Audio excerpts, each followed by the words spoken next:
in today's video I'm actually going to be doing a products I regret buying video. I've done one of these like ages and ages ago, but I've seen a lot of people doing these recently and I just find these types of videos are so helpful just because like you guys might be thinking about getting a product and you want to know a little bit more about it, and obviously every product that you buy isn't going to be completely amazing, and obviously there is going to be a couple of products that you're not really going to like, and obviously as I own like tons of makeup, I love the majority of my makeup, but there is a few products which were just like... So pretty much what I'm going to do today is go through a few products which I found just did not work for me. Maybe like the formulation I just didn't like, maybe it was the colour that I didn't like, and just products that I personally don't think that I would never repurchase, and products that I would never normally go towards because I just don't like them. So, and in no way in this video am I bashing like brands and stuff. Obviously every brand isn't going to bring out a product that everyone's going to love. Like there is going to be a couple of people which won't like the products, and in that case there is a few products from different various brands which I don't really like. But yeah, so the very first product that I want to talk about is the Urban Decay Naked Smoky palette. I will admit the only reason that I actually got this palette was because I just wanted to complete my whole like naked collection, because I own the 2 Basics palettes and I have all 3 of the Urban Decay Naked palettes. And whenever I seen this was coming out, I was like, oh my god, I need to get my hands on this. All the other naked palettes that I have, I've all pretty much used them quite a lot, whereas with this one, I've only used it like, I would say 3 times, even less than 3 times, and I've only actually touched like 3 of the colours in here. I haven't even used like the majority of the colours. So here is a close-up of all the colours. As you can see, there's like some light ones and then some dark ones and then back to light again, so you will be able to create like a lot of different makeup looks with this. Although the reason why I don't like it is because like the shimmery colours are like really chunky and they don't like stick onto the lid, like the glitter and stuff just like falls out of them, and also the colours are more on like the cool side, whereas I would like quite warm like purpley colours and like bronzes and like coppers, whereas there is only 1 or like 3 colours in this palette which are like quite warm. But as you can see, if I do a close up here, I've literally not touched any of these colours apart from like these 3, and I just don't really like this product, and I just don't really like the colours in it.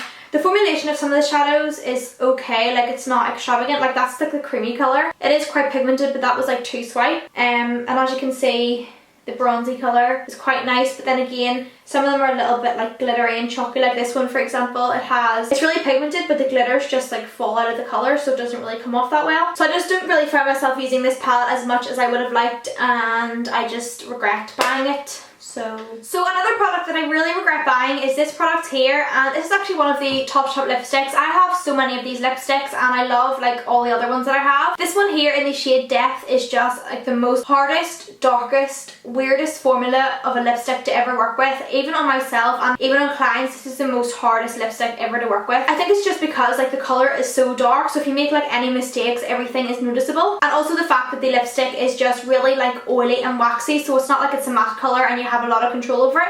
Like you can literally just slip your brush or slip the lipstick and it's literally everywhere because it's just so slidey and really oily, and again it doesn't last long on the lips because it's really oily and you can just like lick it off or it can just like smudge off, and I just do not like this. I really love the colour, but I just don't like the formula of it and how it applies and stuff. I'll do a swatch to show you the colour of it. As you can see, it's a really dark pearl colour, but as you can see here, it does come up quite patchy, so it doesn't give you like an even application. And as you can see, I have used it quite a bit, but other than that, it's just a really weird lipstick to work with, and I would recommend some of the nude colours and stuff from Topshop, but this one in particular I just do not like at all. So I also have this product here from Smashbox, and I don't know what it is, but this product literally looks disgusting. I've only used it like 3 or 4 times, and ever since I've got it, it's literally just separated in the tube.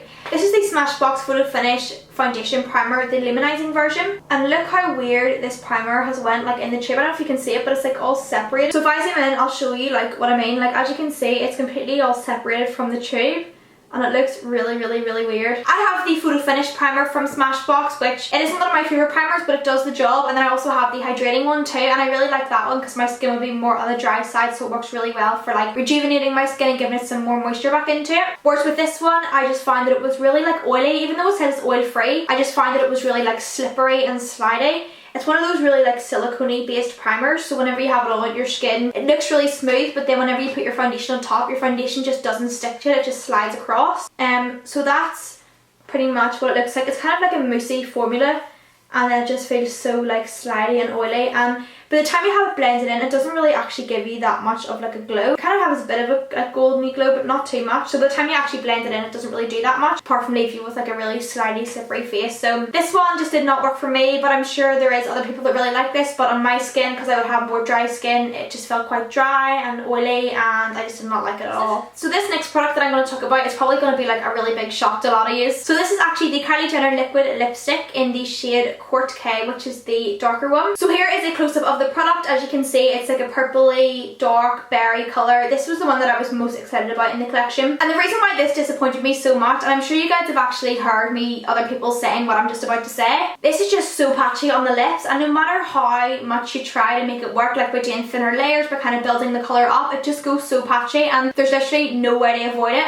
I tried using it without the lip liner to match with the lip liner, and also guys, I really enjoy the lip liner version of this, but this is just a nightmare. And also another thing that I realised is that all of the formulation of every one of these lip kits aren't consistent. Like I've heard a few people saying whenever they got them, like the very first time they came out, they got a load of them and they felt really moussey, and then whenever they went back to repurchase it, they've kind of completely changed the formula into like a runny formula. And I can totally agree, like this is quite runny, and if you hold it like this, the product does like quite drip down and stuff. And a few of the other ones I have will be a little bit thicker. So they aren't consistent like with the formulation, and I don't know why that is, but this one is just like, I love the rest of them, but this one I love the colour and stuff. The applicator, I love the packaging, but just the way, the whole formula of it and just the way it applies is a nightmare. I'll do a swatch. Like whenever you swatch it, it looks amazing, but it's just whenever it goes under the lips, it goes really patchy. As you can see, it's totally opaque and then it dries matte. But whenever it goes under the lips, it literally like, it looks okay at the start, and then it starts to like separate, and then you can see like lighter parts and darker parts, and it's just horrific looking. So I kind of wish I hadn't have got this one, but I really enjoy the lip liner of it, so I probably wouldn't have been able to get the lip liner on its own. So this one I just do not like at all. So I'm also going to show you another lip product that I have, and this is from Freedom Makeup, and I've heard quite a lot of people talking about this brand, and then also Makeup Revolution as well. Them two brands are becoming so popular now. I love their products, like I love their brow products, I love their eyeshadow stuff, some of their eye palettes are amazing, but this product in particular just was a nightmare for me. This is the Freedom Makeup's Pro Melts Lip Gloss, I think.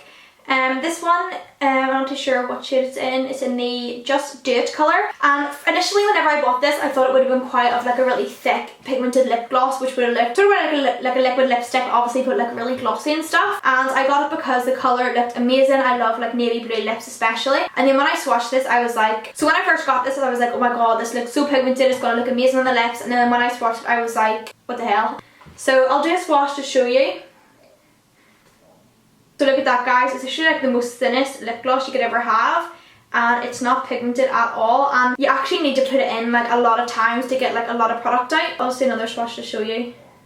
Like it goes quite sheer, and this on its own would look, I don't think it would look that nice because it would be like a very sheer blue, and obviously if you want more blue lips you want it to be like it looked really opaque and just bold looking. But if you were to use this on your lips, it probably looks like you've ate something blue and it's like sort of way stained your lips. So this was definitely a miss for me. I did not enjoy this product at all, and yeah. And then finally, the very last product that I have here is a MAC foundation. This here is the foundation. It's the MAC Studio Water Weight Foundation, SPF 30, and mine is in the shade NC25. I got this because I've seen like a lot of people loving it, and then I also seen like other people disliking it, but I've sort of like, you hear that about like loads of different products, like you hear people that don't like it, you hear people that do like it, so I just wanted to give it a go to see if I liked it. And this foundation just was very dry on my skin, and sort of way just crackled on my face, and because it's so thin, I just found that it just looked really odd. Like it didn't really like even out my skin without looking too, it just didn't look flawless on my skin. And normally whenever I have foundation, I want to look flawless, I want to be nice and like seamless and like, what do you call it, blemish free. And with this you kind of can see some like discoloration and blemishes through it, and because it is so thin you will need to like build a lot of layers up to kind of get like a fuller coverage. But it just comes in like a little pipette thing, and again mine is an NC25, so it's quite of a light colour. But on me, this foundation was just, I don't know what it was just so thin, and whenever you blend it out, it's just, it literally just feels like water, even though that's like the name of it. Whenever you have it blended out, it just kind of shears out, and I love full coverage foundation, so this one was definitely not for me. So guys, that's all the products that I kind of regret buying, I just didn't really like, that were misses for me, yeah. So if you guys want me to do like another one of these videos in like a couple of months time with some new updated products that I find like don't work for me, just let me know down below. So guys, I love you all, and I will see you in my next video. Bye!